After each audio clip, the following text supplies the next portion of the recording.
baby, and it might as well be you, pretty baby.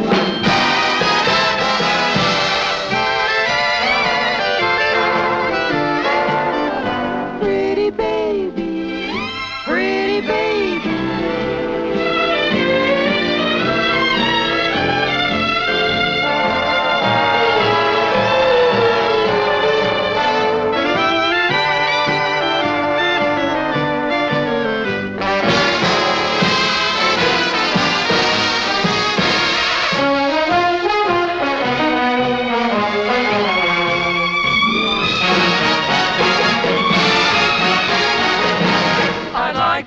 Your sister, brother, dad, and mother too, pretty baby.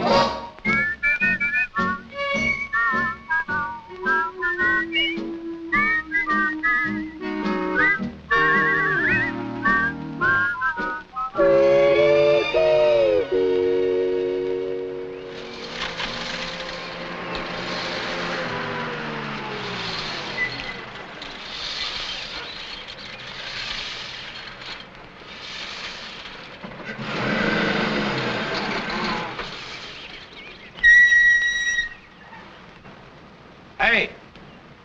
Hey, you!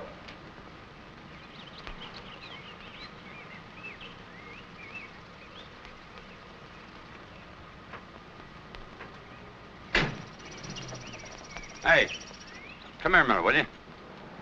Were you addressing me? Yeah. Is this Hummingbird Hill up here? That is the name of this community, yes.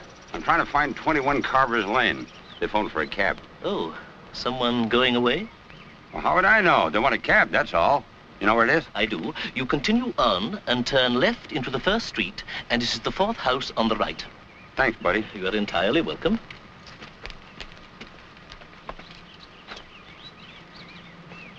Hey, you mind telling me what you're doing with that feather? I am cross-pollinating a specimen of the family Iridacea. Come again? I am trying to develop a new strain of iris. I breed them. No kidding. You mean like some guys breed Cocker Spaniels? The principle, believe it or not, is identical.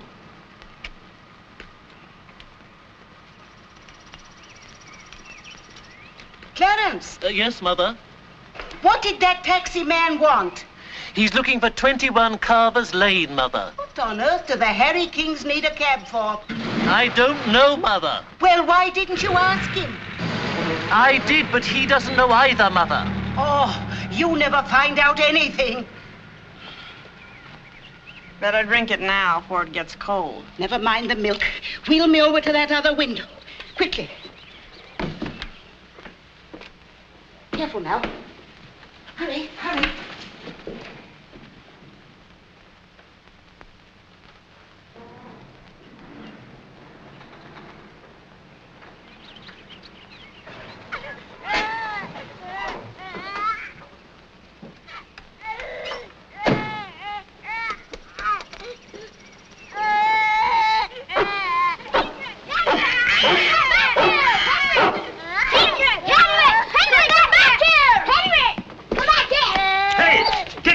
Off of me. Get him off! He's a watchdog. He's supposed to bite strangers. It's all right. He won't hurt just Henry. What's the matter? Don't you like dogs? Yes? Roddy, will you please stop crying? You sent for a cab, lady. I'm afraid you come to the wrong house. I didn't phone for it. Roddy, will you please stop? Well, this is number 21. Somebody from here phoned for a cab. I'm sorry, but there must be some mistake. There's no mistake, Mrs. King. I phoned for a cab. Really, Mrs. Maypole, I don't quite understand. There's nothing to understand. I'm quitting, that's all, and right now. But you can't. You just can't walk out without... That's what you think. What, I should put him in the cab? Yes, you can get by them kids and that awful dog without getting them smashed. Now, Mrs. Maypole, I don't know what's upset you. Oh, you don't, huh? Well, I'll tell you. It's them 3 kids of yours that's upset me and that horrible dog. Upset me? They've driven me nuts. I'll never take another job again anywhere where they have kids or pets, so help me. We had 3 children and a dog, Mrs. Maypole, when you came. We didn't spring them on you unexpectedly. I know. I should have my head examined. Good day, Mrs. King. You can mail me them 2 days I got coming.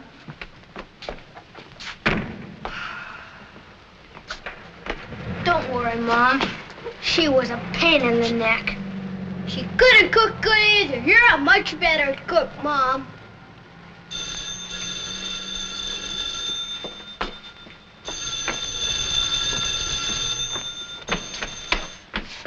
Hello.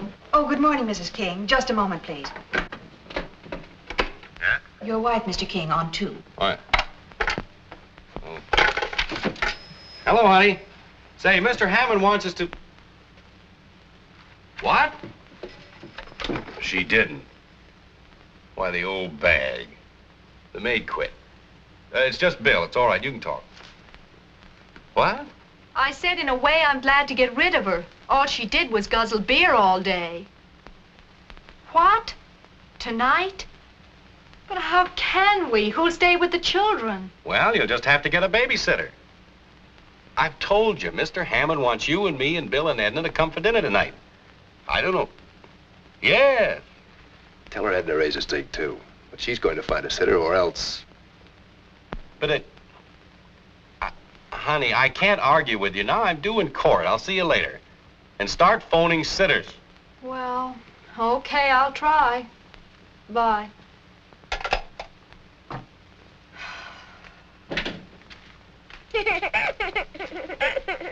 Oh, Roddy, for heaven's sake. Oh.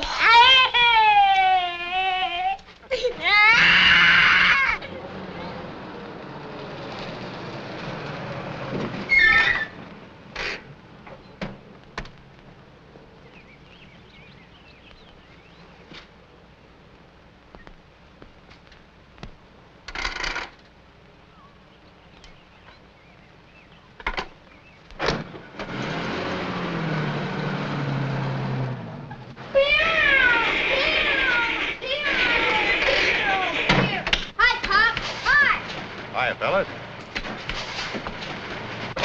Henry, get off of me. Get off. Get away. Hot enough for you, Pop? Hey, can't you kids train that big ox not to jump on people? He's glad to see you. Oh, he's glad to see everybody. What you got? Ice cream. Oh, boy, that's super. Henry, leave that cat alone. Henry! Henry, come back here! Henry! Come back here! Hi. Hello, kiddo. I bring you the stuff like you say. Strawberry ice cream, chocolate cookies, ginger ale, cottage cheeses, okay? Thanks, honey. Say, lady, before your husband comes home, how about a little kiss, huh? You picked a fine time to be funny. No, don't worry, honey. You'll find another maid.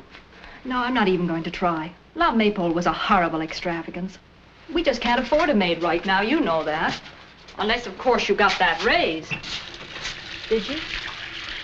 No. But being invited to the boss's house for dinner is a hopeful sign. Who'd you get for a sitter? I didn't. And I phoned at least 15 of the little darlings.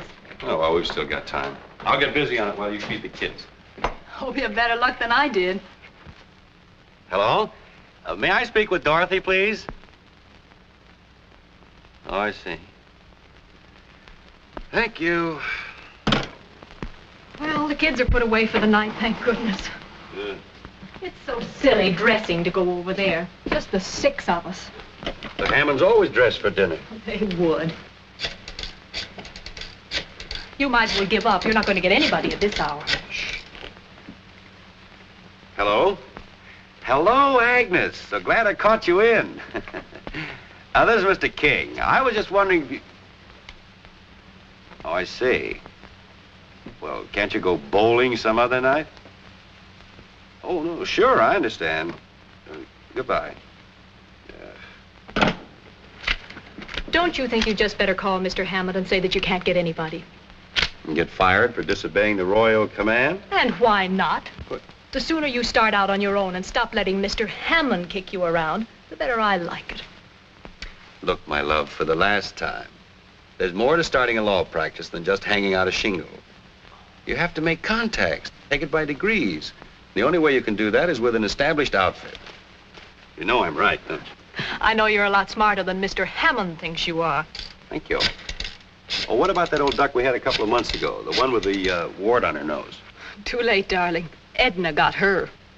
Oh. Hello, is this Mrs. Phillips? Good evening. This is Mr. King. Could I talk to Mabel, please? Yeah, you see, she's in. Oh, Mabel! Yes, Mother. Mr. King on the phone. I guess he wants you to sit with his kids. Not me. Not while I'm conscious. Not those kids. Tell him I dropped dead. Hello? Yes, I heard Mrs. Phillips. She just dropped dead.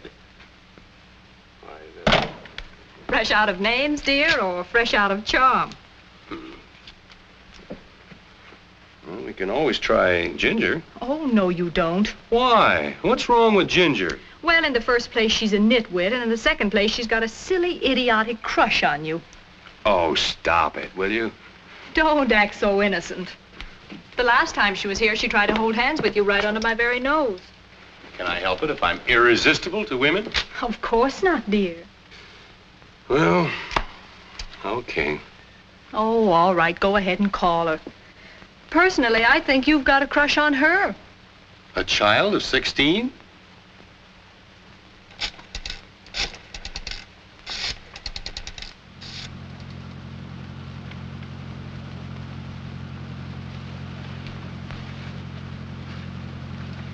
Gosh, Mr. King, I'm so glad you called. I just adore sitting with those darling children. Good. That's a break for us. You know, I had several other calls tonight to sit, but I turned them all down because I just hoped and prayed that you'd call. Gosh, you look so sharp in your tux. Gosh. I just did a new paint job on my nails. Like them, Mr. King? Yes, fine. I'm using a new perfume, too. It's called Nuit d'Amour. That's French. Oh. Means night of love. Like it? Yes, keen. Well, good night, Ginger. The children are all sound asleep. But if you should need me, I left the Hammond's phone number there on the desk. Oh, yes. Here it is, Ginger. Oh, thank you, Mr. King. Have a nice time. Yes, Ginger. We will. Well, you don't mind if I make a few phone calls, do you? A person gets so bored just sitting. All right, Ginger. But please don't stay on the phone all the time. And remember that the children are asleep. I will. Good night, Ginger. Good night. She's so cute. Are you quite sure you wouldn't like to stay home and sit with her, dear?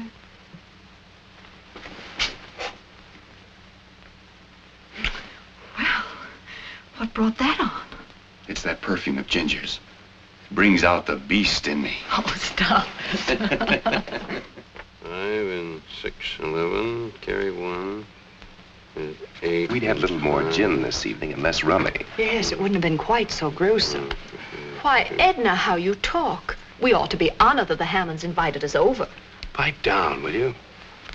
You two broke even, but the Hammonds lost $5.20 to us. Lost? Look here, pal. The Hammonds better win. That is, if you expect to get that raise. And so I said to the woman, you couldn't possibly find a better lawyer than Mr. Hammond. Well, Harry, figure the score. What's the bad news? Good news, sir. You and Mrs. Hammond are the only winners. $5.20. Aha, you see, concentration and memory. Qualities which you two young fellas would do well to acquire. Yes, sir. You won $1.20 from us and $4 from the Philbys. Good, good. I should say it is. We never win. Why, who on earth could that be at this hour? I'll go, dear. You take cream and sugar, don't you, Tacey? No, black. How do you do, Horatio? Why, hello, Clarence. Come in, come in. I'm afraid this is rather late for a social call, but I found a letter in my mailbox, intended for you, Horatio. And as I happened to be passing, I thought, good evening, Mother. Hello, Clarence. How do you do? Good evening. How do you do? Ah, here we are. I cannot think how the mailman could have been so careless. Oh, I'm very sorry, but I'm afraid I opened it before I realized. Of course, I didn't read it. Thank you, Clarence. Anything important, dear? No, just a circular. Won't you join us in a cup of coffee, Clarence, and a sandwich? Oh, do. There's more than a plenty. Oh, well, I really should be getting back to Mother, but perhaps I could stay for just a snack.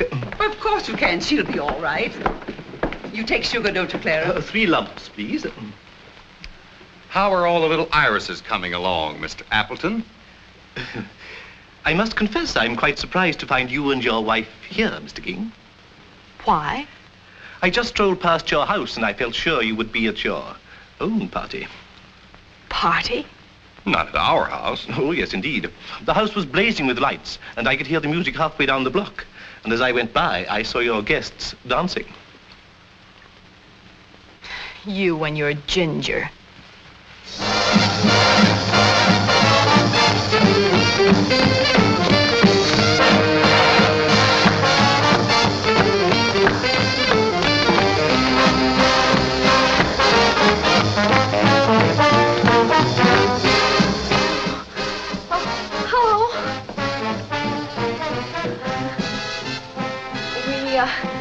We didn't think you'd be back so soon. So it appears. Hi, Pop.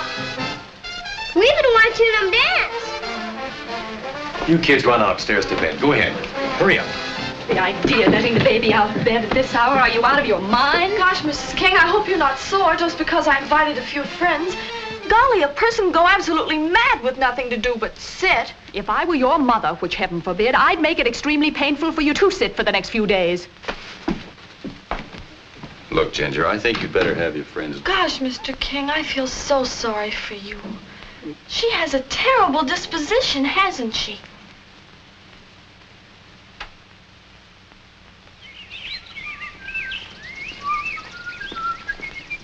Oh.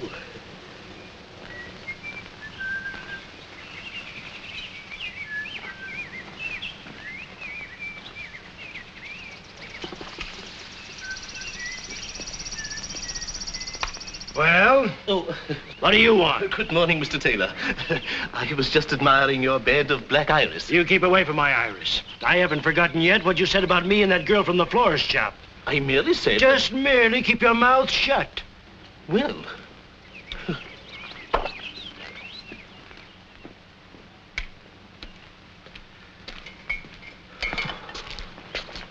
Oh, good morning, Mr. MacPherson. Must have been quite a party you had last night. Would you like a list of the guests who got cockeyed? Or have you already got it? There's no need to be unpleasant. I merely made a friendly observation. Well, make it someplace else.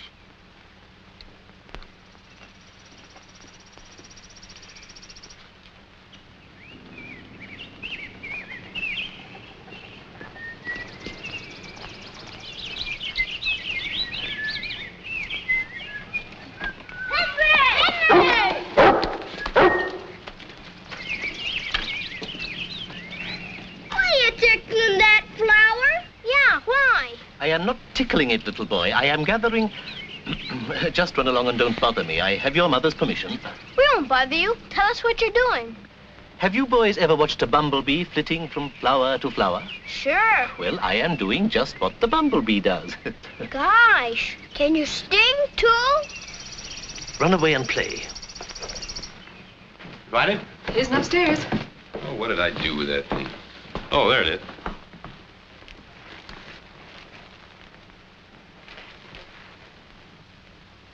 What the devil is he doing? Seems we have a very healthy male iris, and he asked if he could have some pollen so he could breed it to one of his. Well, I charge him a stud fee. Goodbye, honey. Oh, good morning, John. Good morning. I'm going in. I'll save you a trip. Oh, okay. Anything interesting, Mr. Appleton? Good morning, Mr. and Mrs. King. The mailman asked me to hand these to you. Thank you. Did you get all the pollen you needed? Why, yes, I believe it may produce a fascinating hybrid. Glad to hear it. Well, goodbye, Mr. King. Don't forget, we're entitled to the pick of the litter. Harry, come here quick. I've got an answer. Answer to what? My ad. Huh? Darling, I didn't want to tell you, but after that Ginger episode, I put an ad in the Saturday Review, and I've got a wonderful answer. Ad for what? A babysitter, darling, a resident babysitter. Oh, you're crazy. I knew you'd say that. That's why I didn't tell you. Listen to what I put in. Somewhere there must be a struggling young person who would welcome a delightful room, private bath, full board, in exchange for sitting with 3 adorable children evenings and some light housework. Congenial, cultured atmosphere. Write fully, Box 2301. Aren't you stretching things a bit, calling our three adorable? Well, anyway, it seems to have snared her. This is her answer. Dear sir or madam, if not too late, I wish to apply for the position you advertised. I am engaged in a form of work which makes me indifferent to my surroundings, providing I have a place in which I can find solitude. I have studied psychology and am perfectly competent to handle children of all ages with efficiency and dispatch. Yours sincerely, Lynn Belvedere. Don't you think she sounds marvelous? Well, she writes a short, business-like letter, yes, but what do we know about her? Well, anyway, I'm going to follow this up. Okay, go ahead. What can you lose? See you tonight. Bye, honey.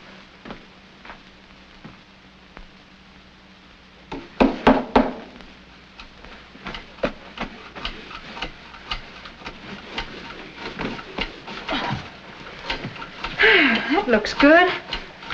Quit that. Did you get it out? Sure, it hardly shows now. If you kids let that dog in this house again, I'll wallop both of you. Okay. Tacey? Hey, where's everybody? We're up in the maid's room. Come on up. I can't. There's a chair in the way. I know. It's stuck. Don't be so helpless. Climb over it.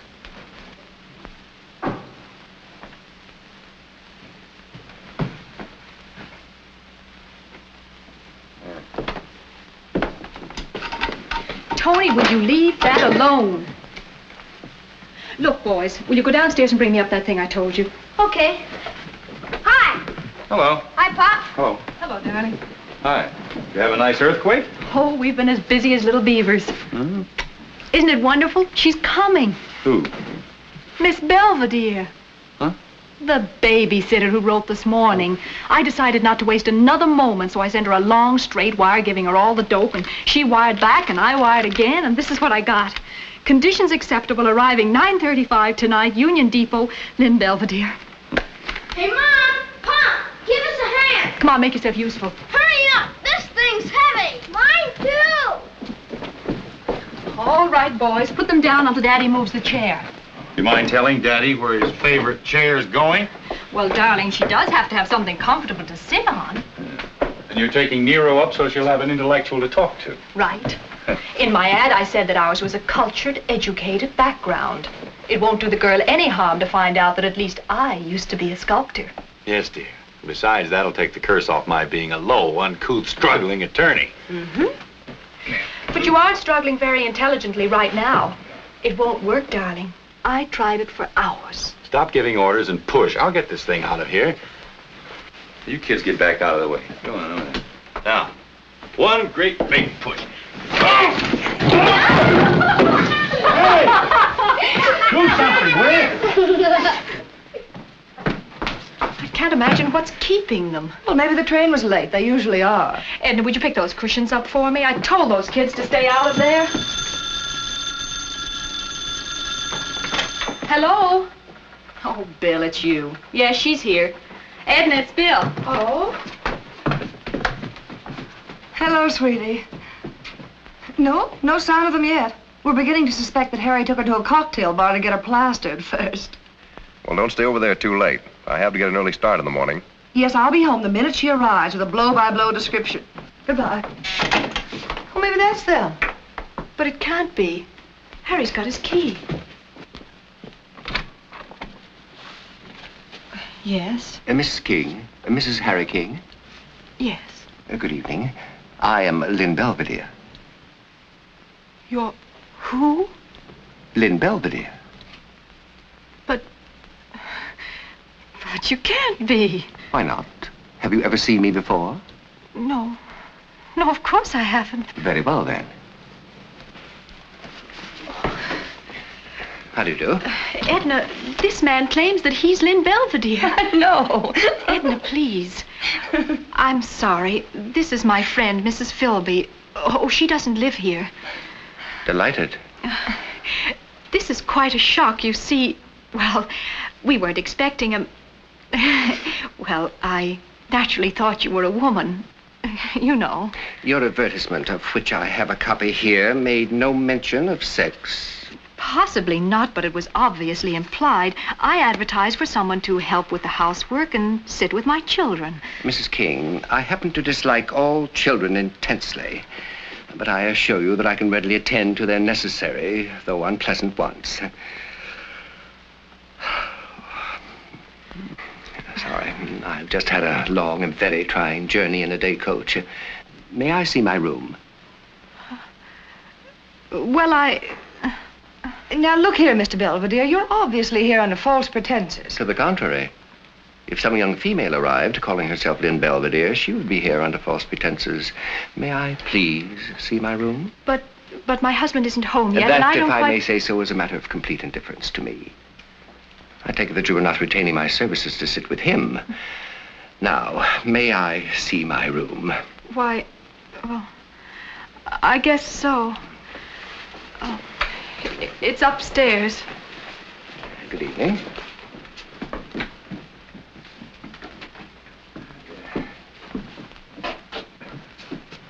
Boys, what are you doing up now? Now go back to sleep. Is he a babysitter? Gee whiz. Never mind now. Go to bed.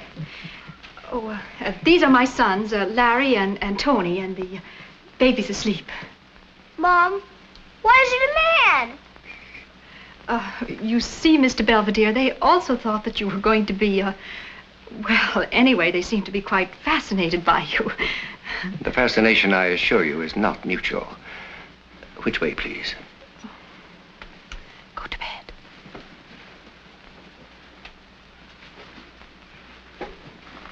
Gee whiz.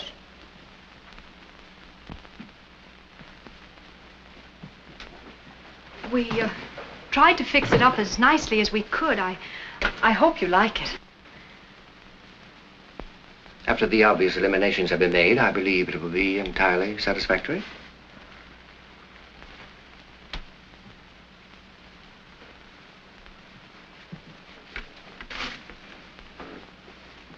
For my work, I require an atmosphere of Spartan simplicity. And may I ask what your profession is? Certainly. I am a genius.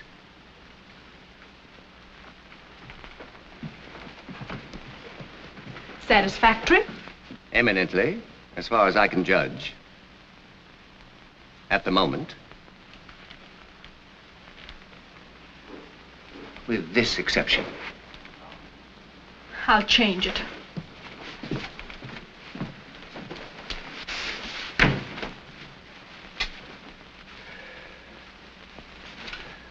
Oh, brother. What am I going to do?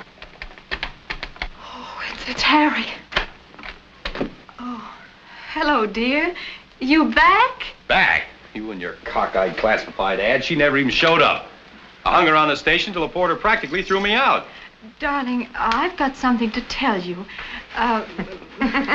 While you were gone... What's so funny? Go on, tell them. What? I'm afraid to kill me. Oh, shut up. Mrs. King, before I retire for the night, may I inquire what time you serve breakfast? About 7:30, usually. Thank you. Perhaps I should tell you I'm a vegetarian. I like fruit juice, coffee, and thinly sliced gluten bread, toasted. I'll try to remember. Thank you. Good night. Who in the heck was that? That, darling, is Lynn Belvedere. Huh?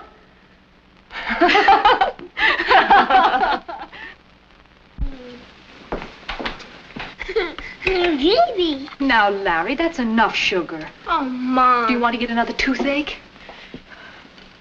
Harry, will you please put down that paper and talk to me? Well, what's it? What are we going to do about Mr. Belvedere? Very simple.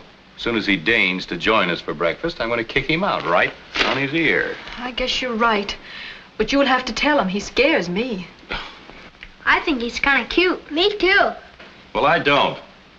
And genius or no genius, I'm going up and tell him to get down here to breakfast. I'll go with you. Now, you boys sit down and finish your breakfast.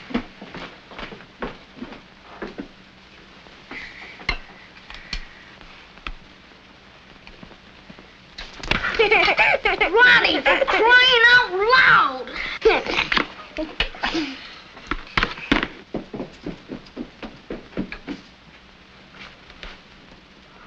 Well, he's got a nerve. Well, what's the difference? He's going anyway.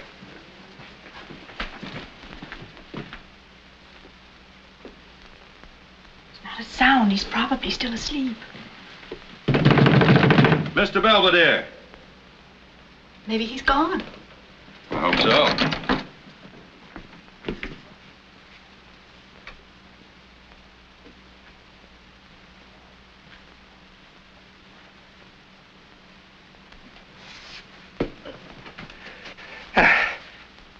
Good morning. Oh, we're sorry to dash in on you like this, but we did knock. I don't doubt it, Mrs. King. When I practice my yoga, I'm completely out of this world. I neither see nor hear a thing. I take it breakfast is ready? Yes. And the sooner you come down, the sooner we can I'll be with you in a minute, Mr. King. Now, look here, you. I'm not... It's no use, dear. He's out of this world. He told you. Oh, that's so silly. I never heard of such a thing. Weird. Don't do that, little boy. Leave Mr. Belvedere alone, darling. You should be flattered. He hates strangers as a rule. Now, look here, Mr. Belvedere. A joke is a joke, but this can't go on. And why not, Mr. King?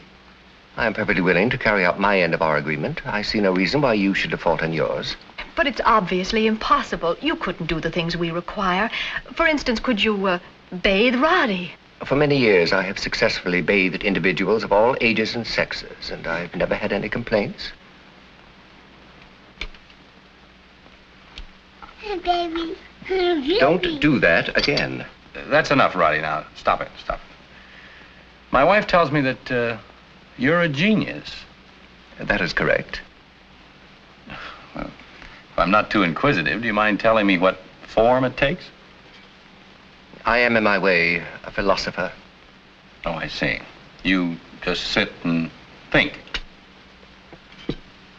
Mr. King, if more people just sat and thought, the world might not be in the stinking mess that it is. Well, maybe you've got something there. But, Mr. Belvedere, can you really handle children? Amen. Mrs. King, as I told you last night, I dislike children intensely, and yours, if I may say so, have peculiarly repulsive habits and manners.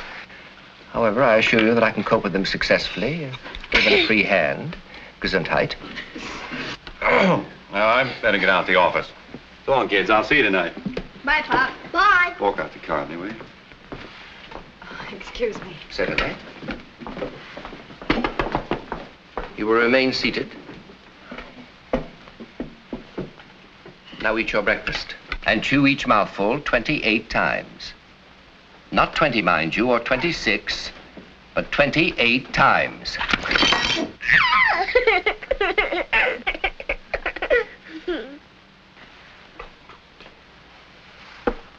Well, I don't know. What do you think? Should we give the guy a whirl for a day or two? We can try. At least the children seem to like him.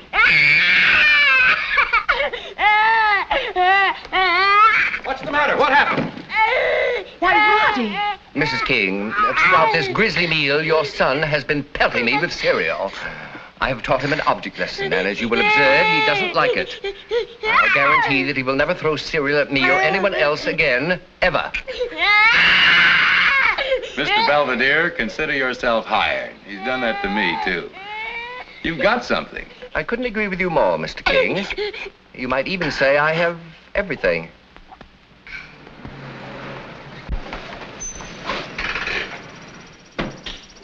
Look, Larry, I'm up.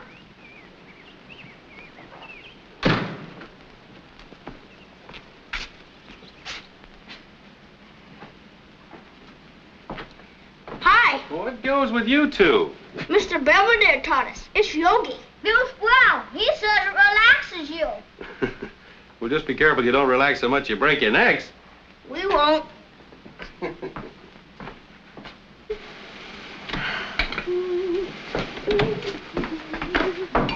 Hi, baby. Everything under control? Hello, darling. Oh, Harry, he's wonderful, terrific. He must be. He's already got the kids out there standing on their head. They love him. They've been as good as gold all day. No kidding? They ate their lunch without a single argument. He gave Roddy a bath and there wasn't a peep out of him. And look, the icebox. He's fixed it. It's been on the blink for days. Well, I'll be...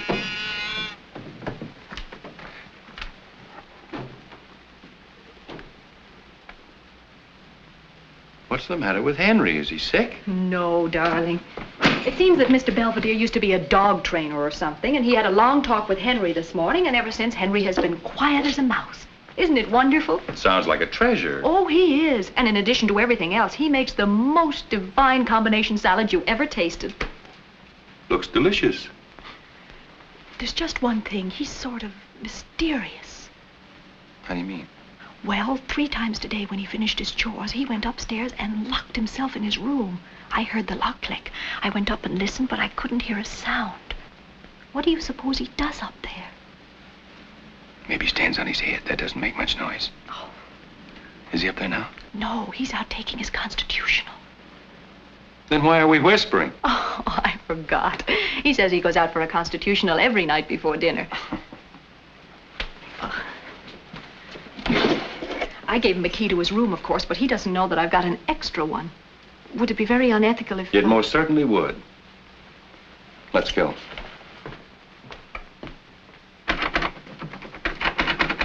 It turns all right, but nothing happens. Here, clumsy, let me do it. You sure that's the right key? Yes, of course it is. It's funny, it doesn't work. You're wasting your time, Mrs. King.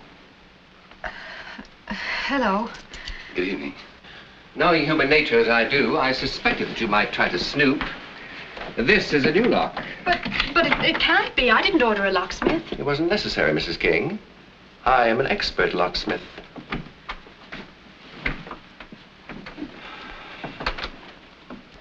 I don't know, darling. He may be all right, but let's face it, he is a screwball. Oh, Harry, how can you say that? He may be a little eccentric, Excuse but... me, Father. It's time to wash your face and hands for dinner. Mr. Belvedere says cleanliness is next to godliness. We won't be long. Need I say more? Nope, I'm sold.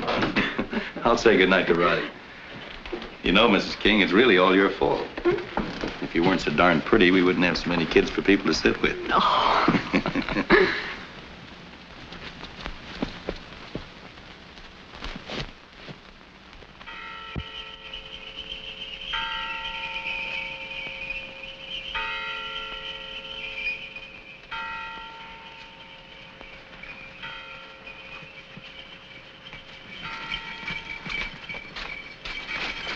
Good morning, Belvedere. You will kindly address me as Mr. Belvedere until I grant you permission to drop the title. A contingency which seems hardly likely, Mr. Appleton. Oh, well, really, I intended no offense. Tell me, Mr. Belvedere, are you completely happy with the Harry Kings? Only an idiot is completely happy anywhere. I understand those dear little boys are devoted to you, and that Mrs. King considers you quite a treasure. Indeed. Yes, indeed, and she should. As my mother is always saying, good servants are worth their weight in gold. The next time your parent makes that original observation, tell her it's one of the older cliches. Yes, I will. Incidentally, my mother is very anxious to make your acquaintance properly. Perhaps you could drop in for a visit on your next afternoon off. I am not a servant, Mr. Appleton. My afternoons are always my own. Well, in that case, drop in any time for a glass of sherry. I dislike sherry as much as I deplore the habit of dropping in on people uninvited. But, Mr. Belvedere, I am inviting you. And I, sir, am declining. Good day.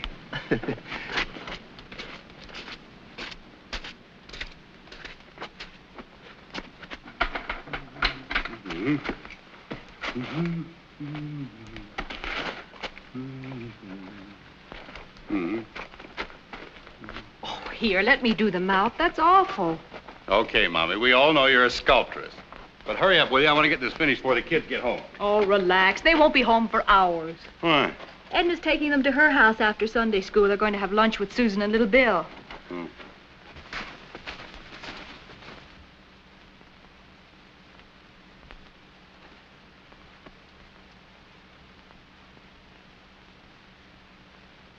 Good morning, Mr. Belvedere. Good morning, good morning. Good morning. Good morning, Mrs. King.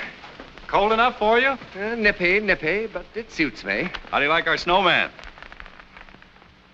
Mr. King, you should have let your wife do the face. I did the face. Oh, well, it will soon melt. What do you suppose he had in that package? Darling, he's been here so long, I've given up wondering about anything he does or has. It made a noise. I distinctly heard a sort of metallic ticking. So did I. If he's doing anything illegal up there, we could get into a lot of trouble. You know that, don't you? Do you suppose you could see from that limb there? Look, you go in the house and watch his door. If he comes out, find some way to warn me. Okay.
Mr. King?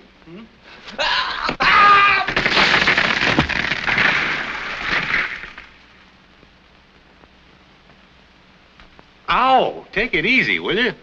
Kindly keep still. You're lucky that no bones are broken. That's a very professional bandage. There aren't many people who could do that. That's substantially what General Pershing told me during the First World War. You are a doctor, too? A bone specialist. Mr. Belvedere, is there anything you haven't been? Yes, Mrs. King. I've never been an idler nor a parasite. Where on earth did that? That, Mrs. King, was the package which you and Mr. King stared at so pointedly. I'm opposed to the practice of exchanging gifts at any time, but since you were gracious enough to give me 3 pairs of excellent woolen socks on the occasion of my birthday, I tried to get something for your anniversary that would give pleasure to your entire family. How very kind of you. Thank you, Mr. Belvedere. Oh, he's beautiful. Does he sing? Not yet, but I shall teach him.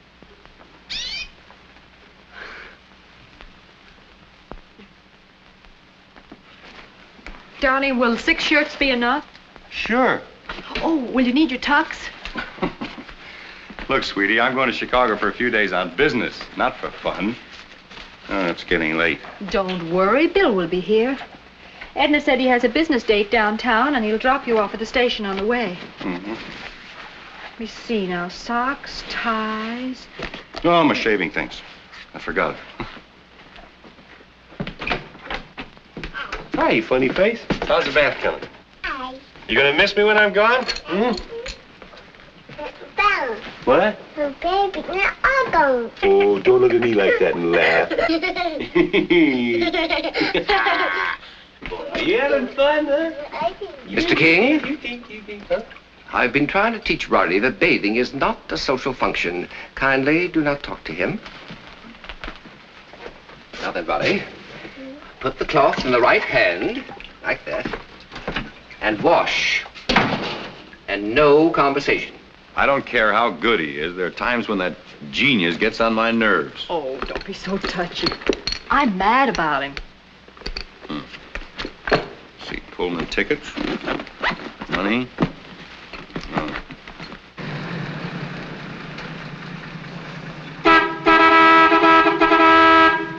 He'll be right down. He's saying goodbye to the kids. Okay. That guy's gonna miss his train. He better step on it. Hurry up, dear. You haven't much time. Okay.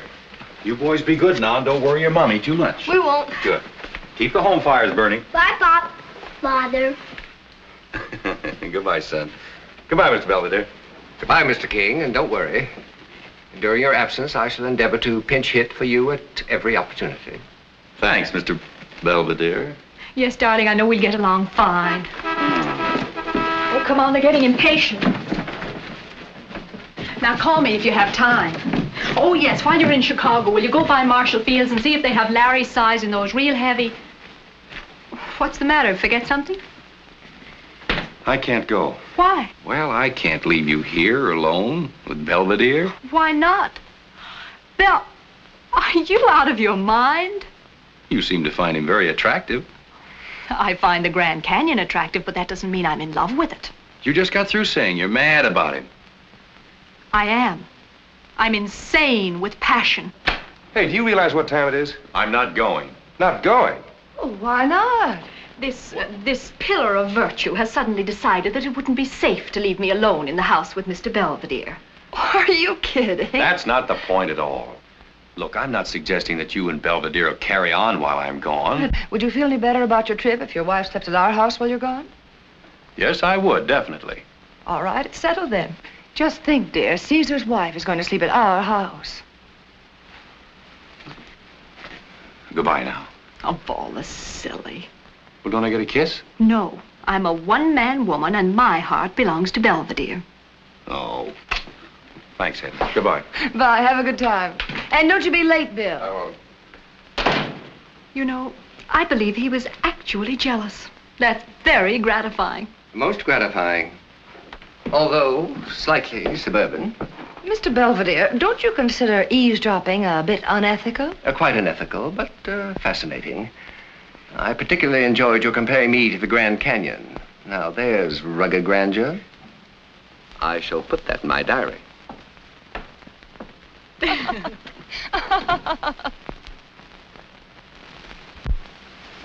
Oh. Oh.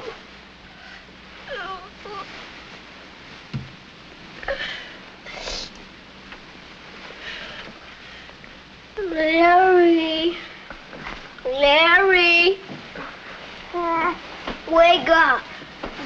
What's the matter with you? My stomach hurts. Bad? Yeah, awful. You must have ate too much for supper.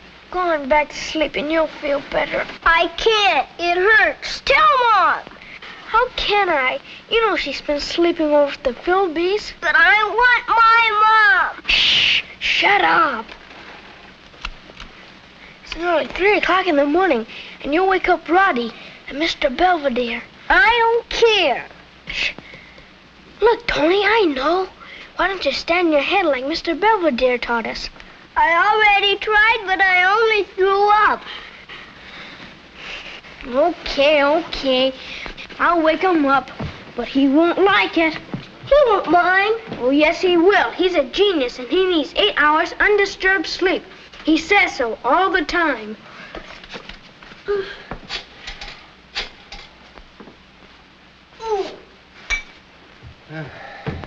Here, Tony, drink this.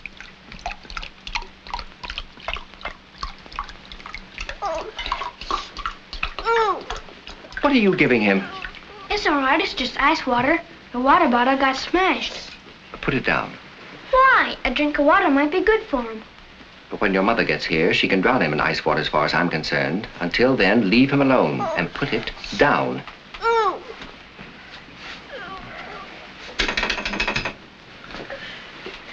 Sure you're calling the right number? Kindly credit me with enough intelligence not to lose my head in a crisis. Of course I'm calling the right number.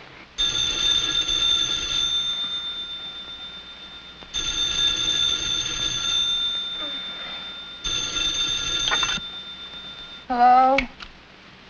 Yes? What? Oh, I'll call her right away.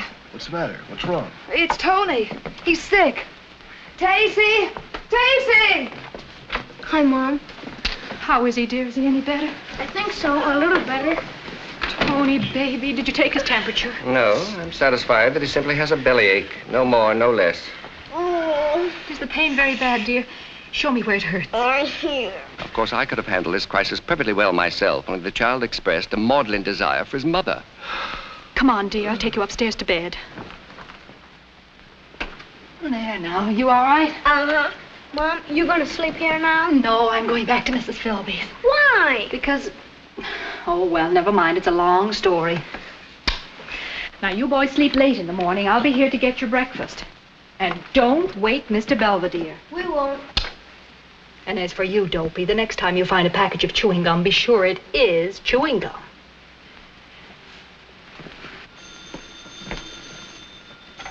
Hello, hello.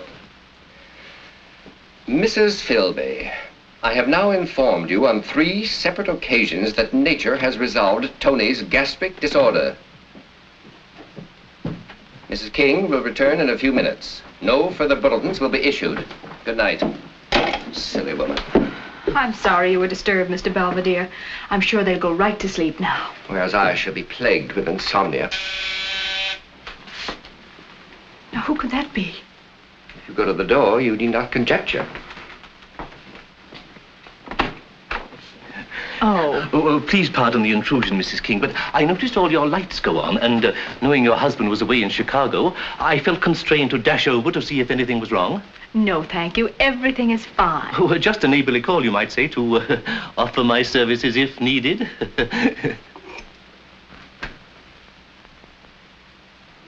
Good evening. Or should I say good morning? Did you borrow your mother's binoculars to ascertain that our lights had gone on? Well, I were you perhaps looking for pollen for your irises?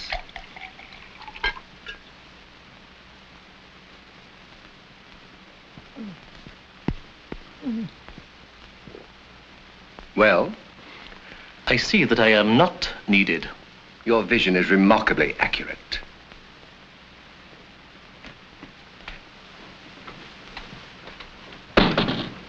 Evil-minded little worm. Do you know anyone who has a beehive? What? A good swarm of bees could ruin his sheltered irises. I know. But how could you get them to swarm? Oh, now, don't tell me you were also a beekeeper. That is correct. Good night.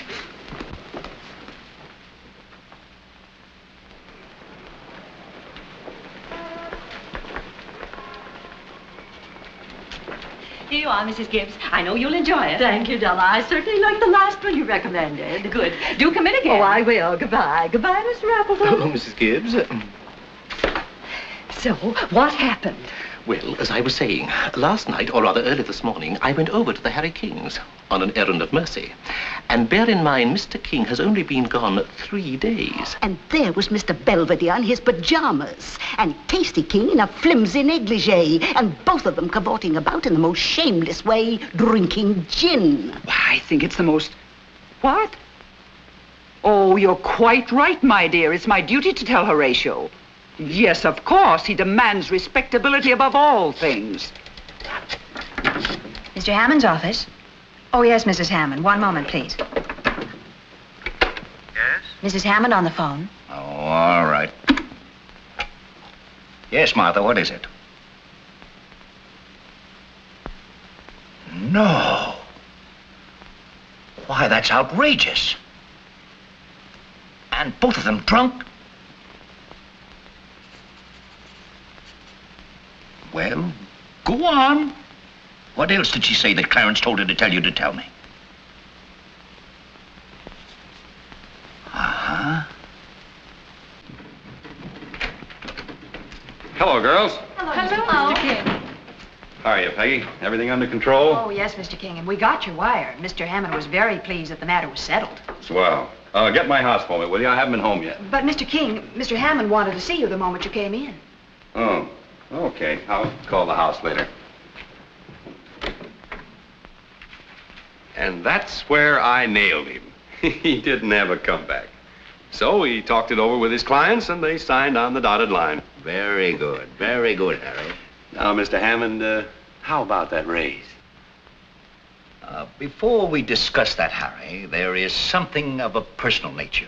of a very distressing nature, which I feel it my duty to take up with you. I don't know what you're driving at. I'm driving at this Belvedere person. Belvedere? Well, what's Belvedere got to do with it? Information has reached me, Harry, to the effect that during your absence, your wife and this Belvedere have been having quite a time for themselves. Gee, Tacey, I think it's swell. But do you think you've really done justice to his nose? Edna, will you wait till it's finished? I think it's darling of you, Mr. Belvedere, to give Tacey a chance to practice like this. My motives, Mrs. Philby, are not entirely unselfish. Someday they will need a bust of me in the Hall of Fame. The only virtue you lack, Mr. Belvedere, is modesty. I do not consider that a virtue. Oh, I do. That's what I like about Harry. He's so modest. Your husband has a great deal to be modest about. You know, it amazes me how anybody can take a lot of wet mud and mash it around and make it look like Ladies, somebody. please, may I suggest less conversation and more sculpture? Oh, all right, all right. This is very wearing. I'm sorry, it's my fault. I just meant to stop in for a moment. I'll scram. Goodbye, Mr. Belvedere. So long, sweetie. Bye. Your jaw isn't right. My jaw is perfect. Your reproduction is at fault. You obviously have never studied anatomy. Have you? I have dissected many a cadaver. Come here. Now, if you place your fingertips at the base of my jaw, so, you can feel where the orbicularis oris operates. And now then, the jawbone.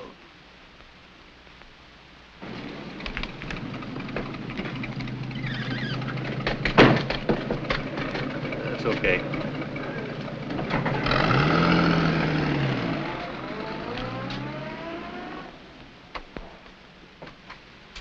Do it some more.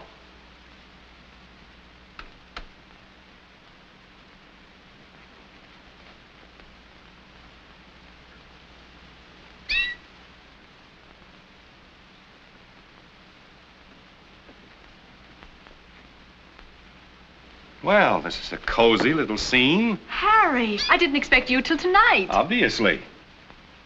Would you mind telling me just what you were doing? I was permitting your wife to massage my larynx. And I might add, Mr. King, that your greeting to your wife is scarcely cordial, to say the least. You keep out of this. I'll greet my wife any way I like. Harry, what's the matter with you? Oh, it's a fine thing. I'm not back 10 minutes before Hammond reads me the riot act about all this gossip. Gossip? What gossip? What are you talking about? Gossip about you and Belvedere. That's what I'm talking about. And I don't mind telling you it's jeopardizing my position. Oh, stop ranting. You're not in court. Now, look here, Tacey. And stop raising your voice. I'll raise the roof if I want to. Very well. Oh, Tacey, I'm willing to believe that all these rumors about a drunken orgy in your night clothes with Belvedere are somewhat garbled, but... So that's it. Mr. Appleton's fine hand. But my gosh, when I came in the house just now, you were practically holding him in your arms. For heaven's sake, you saw what I was doing. She was merely feeling my bone structure. You shut up and listen. I've been listening. All I can hear is a typical suburban husband reacting in a typically stupid and stuffy manner to a typical tempest in a teapot. He's right. And as for that drunken orgy you were talking about, Tony got us all up in the middle of the night with a stomachache. I dashed over from Edna's and I wasn't in the house a half an hour when that horrible little Mr. Appleton came snooping around. Oh. Well, I imagine it was something like that. Look, I'll admit it is all pretty silly. Very silly. But... Go on. Well, I was just thinking that perhaps it might be simpler for everybody all around if Mr. Belvedere sought employment elsewhere. In other words, to satisfy malicious gossips like Mr. Hammond, Mr. Appleton, and his awful mother, you want to kick Mr. Belvedere out. In a word, yes. That is your final decision, Mr. King? Yes. I'm sorry, but that's final. No, Daddy, no! Please let him stay. Please, Daddy. Don't go, Mr. Belvedere, please. Shh, quiet, quiet. Your father's not the type to be swayed by sentimental pleading. Don't let him go, Daddy, please. We love Mr. Belvedere. Don't go, Uncle Lynn. Don't ever again, as long as you live, dare to call me uncle. By no stretch of the imagination could I possibly be a relative of yours. My name is Mr. Belvedere. Is that clear? Yes. Yes, sir. Yes, sir. That's better.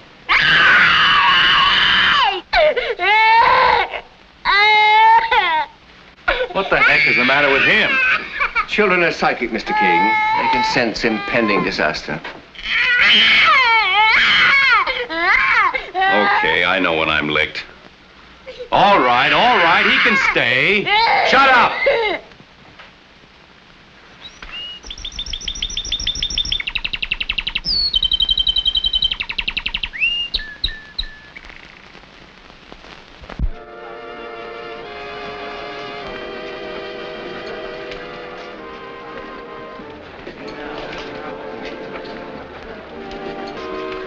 Harry wasn't so dumb to stay home. I could scalp him for talking me into coming to this thing. What that lecturer knows about child psychology could be engraved on a peanut. Talking about peanuts, you hungry? Yes, and thirsty too. Well, what about going in here for a snack? A little bit expensive, isn't it? Yes, but the music's worth it. Come on, let's splurge.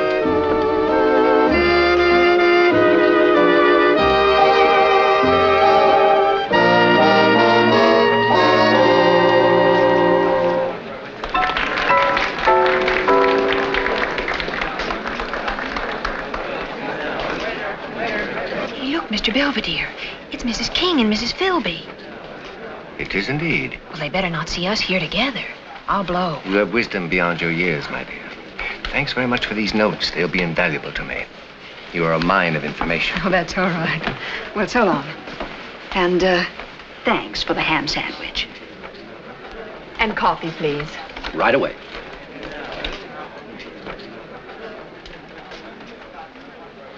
Look.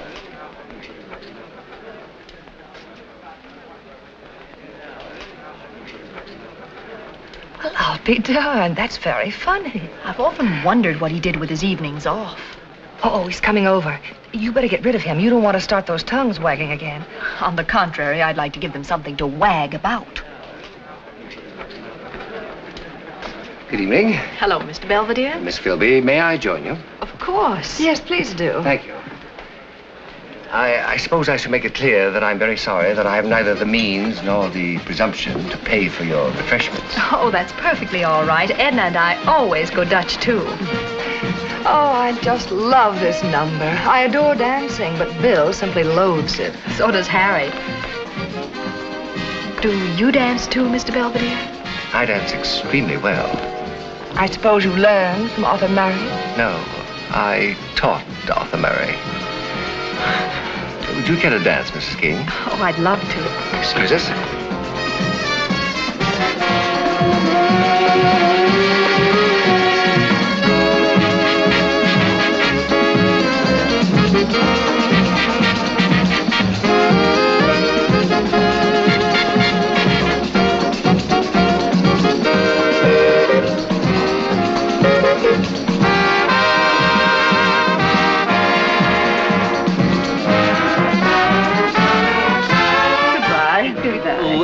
Mrs. Frisbee, I cannot begin to tell you how much I enjoyed your lecture. Oh, thank you, Mr. Appleton. And I know that my dear mother enjoyed it, too. What did you say, Clarence? Speak up! I was telling Mrs. Frisbee that you... this darn thing's on the blink again. Mr. Belvedere, you dance divinely. Yes, I do.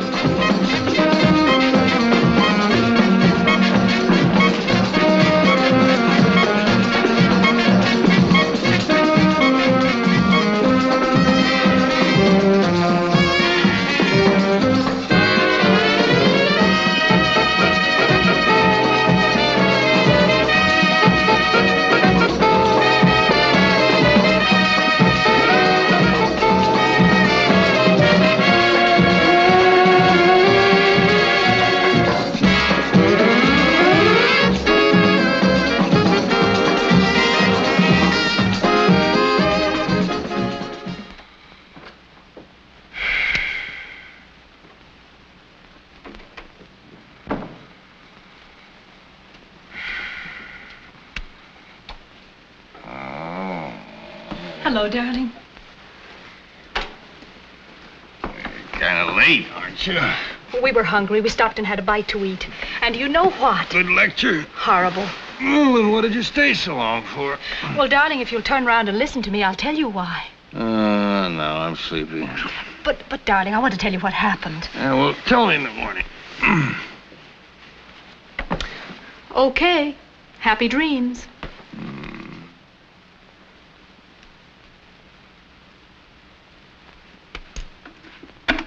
Yes, Mr. Hammond? Harry, will you step in here a moment? Right away.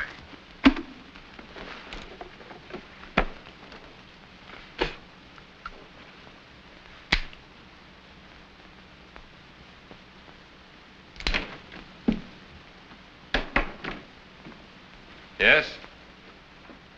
Sit down, Harry.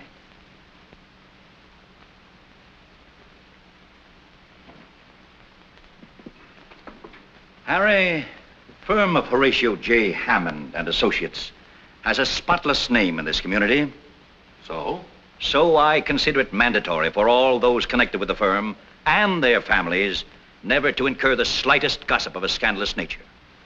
Are you still harping about those stupid rumors that started while I was in Chicago? I do not harp.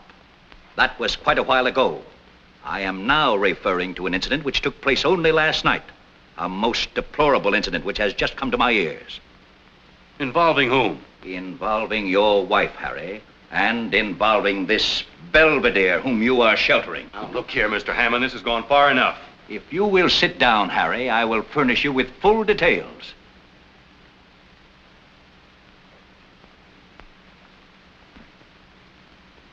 Harry, it hurts me deeply to tell you this, but...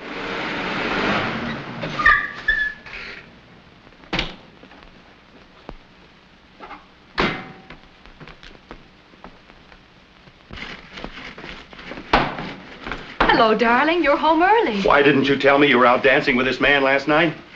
Now what have you heard? Answer my question. Why didn't you tell me? Because you were sleepy and disagreeable when I got home and wouldn't listen. I tried to tell you. Then why didn't you tell me this morning at breakfast? I can be sleepy and disagreeable, too. Our meeting is purely coincidental, Mr. King, but most enjoyable. Then you admit it. Certainly. Moreover, he dances like a saint. I don't care if he dances like St. Midas himself. What about me? You dance very badly, dear. Now, look, Tacey, your conduct is making me the laughingstock of Hummingbird Hill. Why, Mr. Hammond practically gave me an ultimatum that if I didn't stop shredding that lettuce. Life must go on, Mr. King. Well, it's not going on with you in the house. Harry, I think you'd better pull yourself together and apologize to both of us for this ridiculous scene. Apologize? I should apologize because of your indiscretions? Very well. Until you come to your senses and stop letting Mr. Hammond run our lives, I'm going to take Roddy and go home to Mother. Go right ahead. It's perfectly all right with me.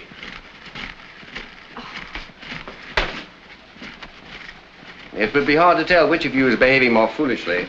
But, Mr. King, I think you have a slight edge. You keep out of this. Harry, listen. Oh, you still here? I thought you were going home to your mother.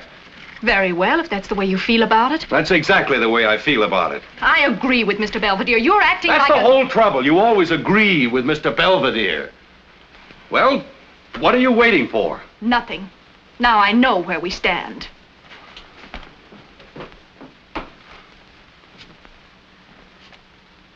Well, you've smashed up my home. I hope you're satisfied. Stupidity never gives me satisfaction, Mr. King. Your wife is right. You owe her an abject apology. If she thinks I'm going to come crawling on my knees to ask forgiveness, she's got another think coming. I'm going out and get good and drunk. Intoxication is a form of escape often sought by the mentally immature. Oh.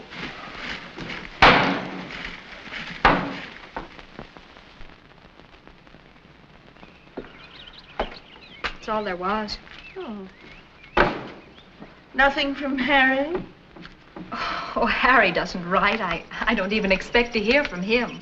Why, of course not, dear. That's why you leap for the door when the mail comes or when the telephone rings. I never could fool either of you for long. No, dear. Sometimes you were able to pull the wool over your father's eyes, but never over mine.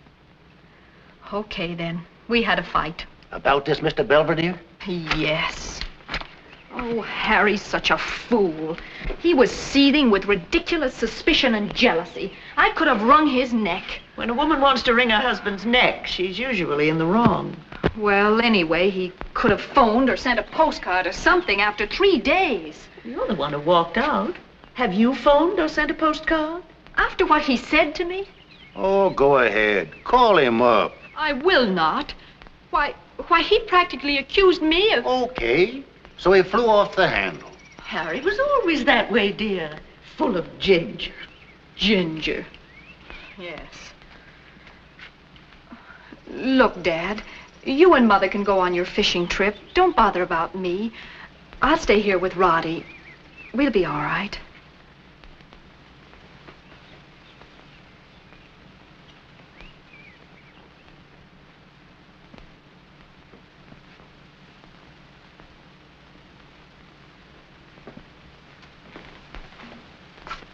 What's the matter with you? Nothing. Finish your homework? Pop, when's Mom coming home? Oh, I don't know. A few days.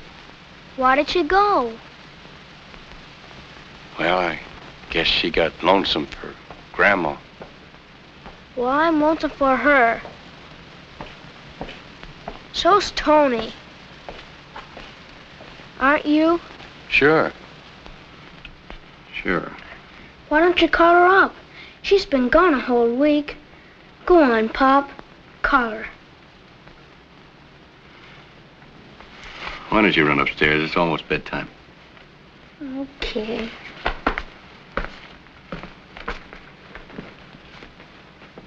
Pop, what's a moron? Oh, someone who isn't very bright. You know, a dope. Oh, Why do you ask? because that's what somebody said you were. Who said that? Well,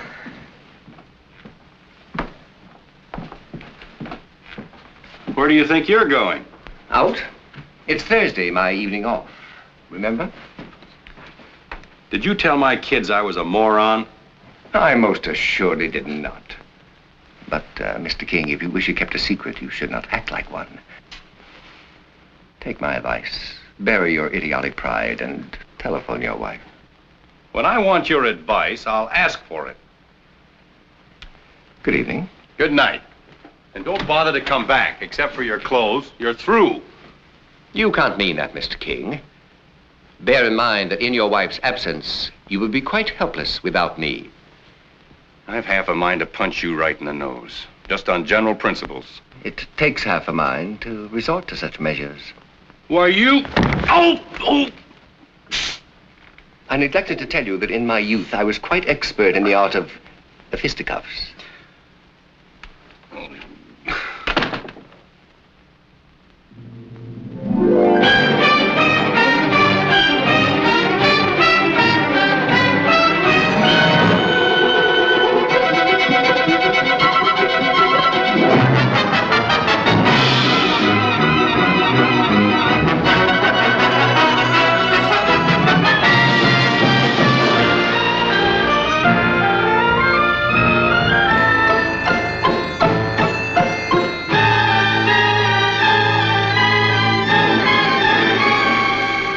Have you read chapter?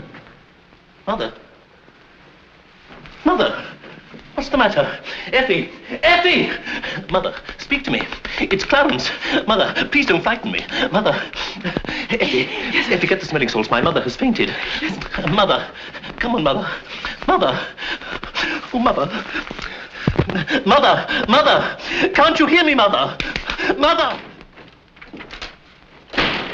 Bring me every book we have on the law of libel. And tell Mr. King I want to see him. At once. Yes, Mr. Hammond. Here we go, kids. Hey, girls, get a load of this. What? You see, this chapter here on Mr. Gammon. Horace G. Gammon. Couldn't get much closer than that, could they? It tells about Mr. Gammon keeping physically fit by chasing the office girls around their desk, trying to pinch them. Oh, boy. How could Miss Belvedere know that? Well, it's true, isn't it? You're still black and blue. Wait till Mrs. Gammon reads that. Well, what about those books? Yes, Mr. Gammon. Hammond! Hello, Della. Hello.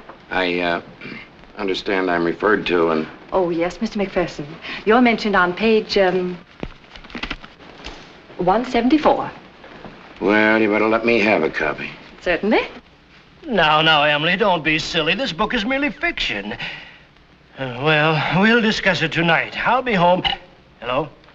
Hello? Get me my attorneys. Right away.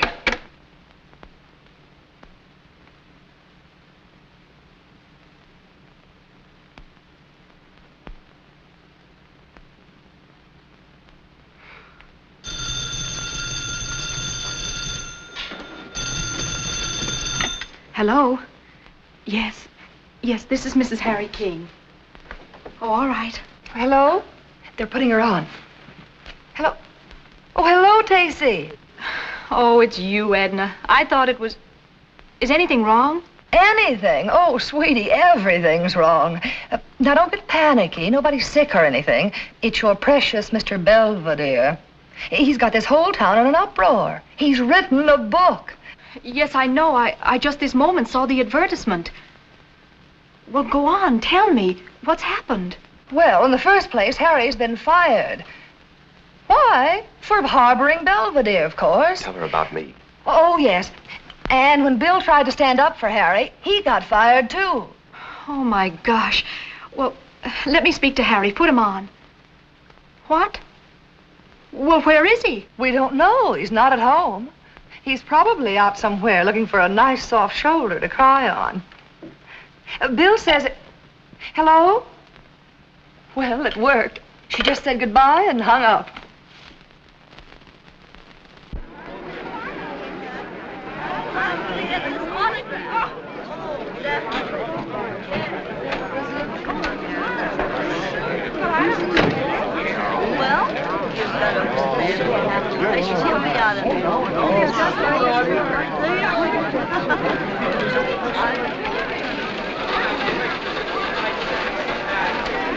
That's good.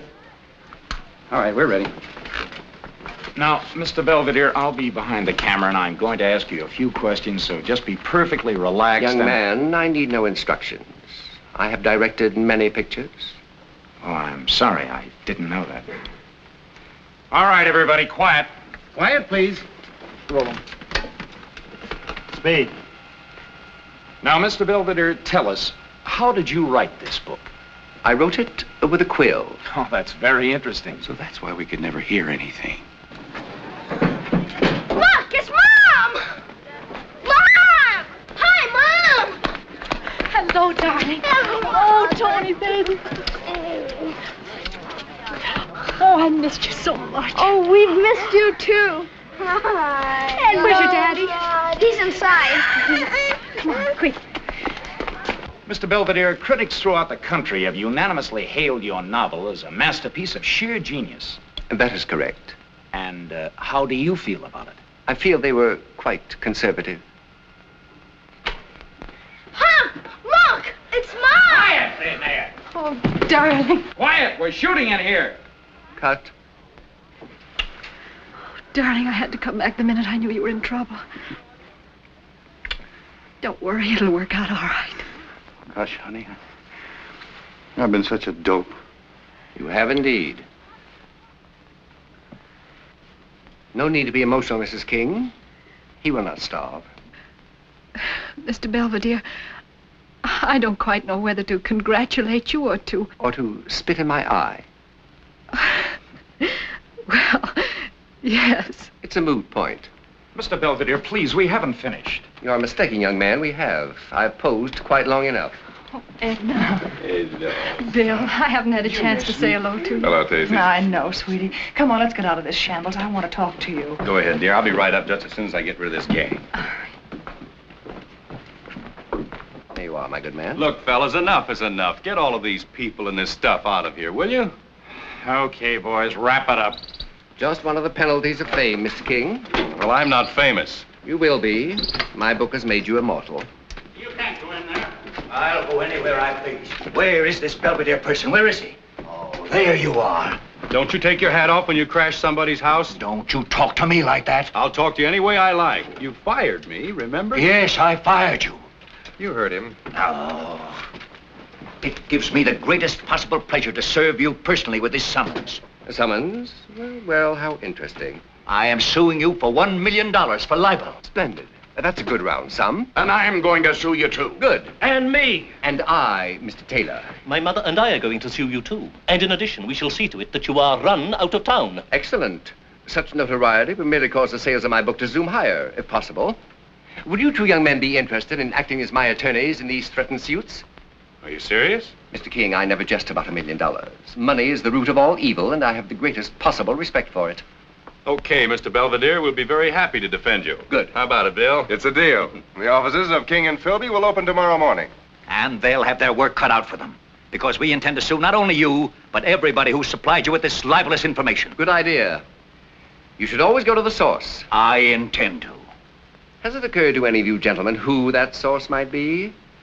Who is the person who knows all about everyone on Hummingbird Hill?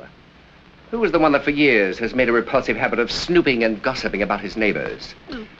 Who is it among us who knows our little peccadillos with girls in florist shops? The girl was merely delivering flowers to that motel. But they were not orange blossoms. And you, Mr. McPherson. You caricatured me in this book as a notorious lush. It was not I who counted the empties taken away from your house, but the garbage man. Just one little moment. Are you insinuating that I... let the chips fall where they may. But I... And, Mr. Hammond, who is it that makes a habit of reading other people's mail? Other people's perfumed mail? Oh, this is outrageous. Are you suggesting that I have been your collaborator? Don't be presumptuous. Let me put it in terms that even you will understand. You have spread the pollen, I have reaped the harvest. But this is fantastic. I have been more grossly maligned in the book than anyone. It is only poetic justice that a stool pigeon should be roasted. So you're the one. No, Horatio. Let's not be hasty. Why, you little weasel. No, Horatio. Don't Horatio me.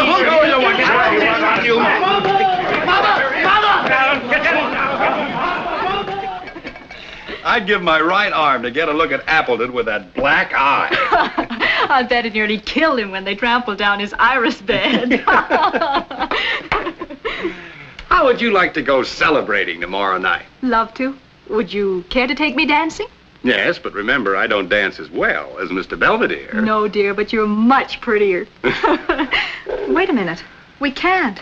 Who'll sit with the kids? I will. The mere fact that I have been catapulted into fame does not blind me to the duties I undertook here. Mr. Belvedere, you're an amazing man.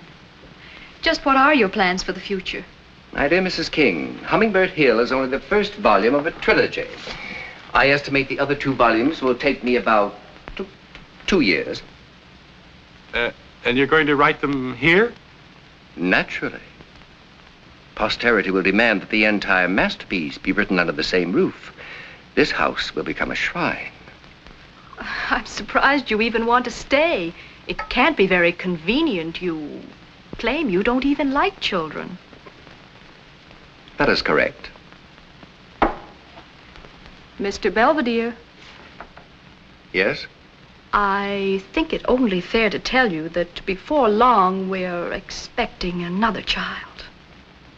And you will find me of great service, Mrs. King. I was also an obstetrician.